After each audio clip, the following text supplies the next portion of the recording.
ছাত্র জনতার আন্দোলনের মাধ্যমে ক্ষমতাচ্যুত হওয়ার এক বছর আগে বাংলাদেশের সাবেক প্রধানমন্ত্রী শেখ হাসিনার ওপর চাপ দেওয়া বন্ধ করার জন্য মার্কিন সরকারের কাছে তদবির করেছিল ভারতীয় কর্মকর্তারা।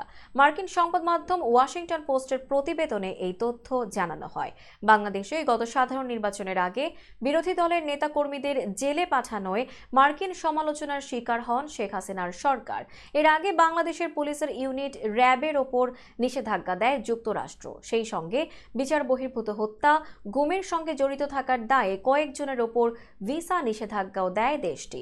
ওয়াশিংটন পোস্ট বলছে, এমন পরিস্থিতিতে একাধিক উচ্চ পর্যায়ের বৈঠকের সময় ভারতীয় কর্মকর্তারা যুক্তরাষ্ট্রকে বাংলাদেশের বিষয়ে তার গণতন্ত্রপন্থী বক্তব্যকে সংযত করার আহ্বান জানান। তাদের যুক্তি ছিল, যদি বিরোধীরা নির্বাচনের মাধ্যমে ক্ষমতা অর্জন করতে পারে তাহলে এটি বাংলাদেশকে ইসলামপন্থী গোষ্ঠীগুলোর কেন্দ্রস্থলে পরিণত করতে পারে, আর এতে ভারতের জাতীয় নিরাপত্তা হুমকির মুখে পড়তে পারে।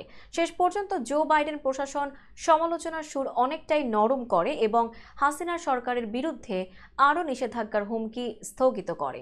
কিন্তু বিষয়টি বাংলাদেশের অনেককেই হতাশ করেছে। যদিও মার্কিন কর্মকর্তারা বলছেন, সার্বিক পরিস্থিতি বিবেচনায় এই সিদ্ধান্ত নেওয়া হয়েছে, এর সঙ্গে ভারতীয় চাপের খুব একটা সম্পর্ক নেই।